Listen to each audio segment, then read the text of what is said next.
ay isa sa mga sinasabi natin na testament. Hindi na kailangan, Marcos, mahiya ka naman sa taong bayan. Marcos, resign, nalis ka na dyan.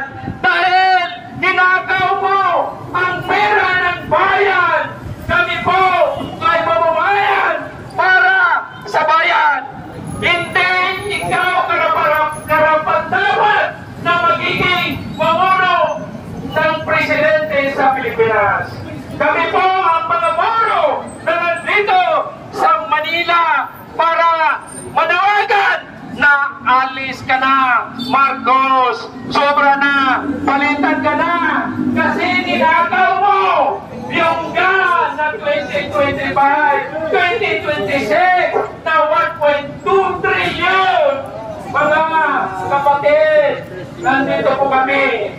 Panawagan po namin sa Media Director General na si General Isaganing Neres at saka si PNP Chief Bernates. Huli na ninyo si Marcos dahil isa po siya na drug addict. Ano ba ang sasabihin ninyo? Kabayan natin si Brother Rojo Frantigas Parusman. Pinya! Director! Kaya oras na ninyo! Bakit hindi nyo ulin ang Marcos na bagang adik? Ang mismong pamilya niya ang nagsasabi. Ngayon, nanawagan po kami kay Pinya. Ngayon, hulin ninyo! Kukunin ninyo sa Malacanang! Kaya ito na! Arestuhin ninyo! Dahil karapatan namin yung nagagokit. Mismo! Ang iyan ang isa sa mga witness natin.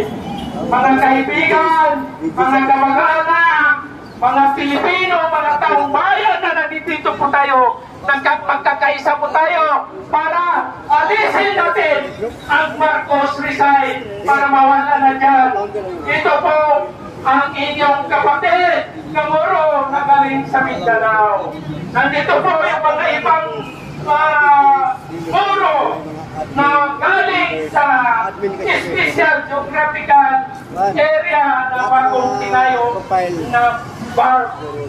Mga kapatid, kayo po ay magkaunawa, magkakaisa po tayo sa panawagan ng Marcos resign. Assalamualaikum warahmatullahi ta'ala wabarakatuh. Marcos resign! Marcos resign! Arestuhin! Marcos resign!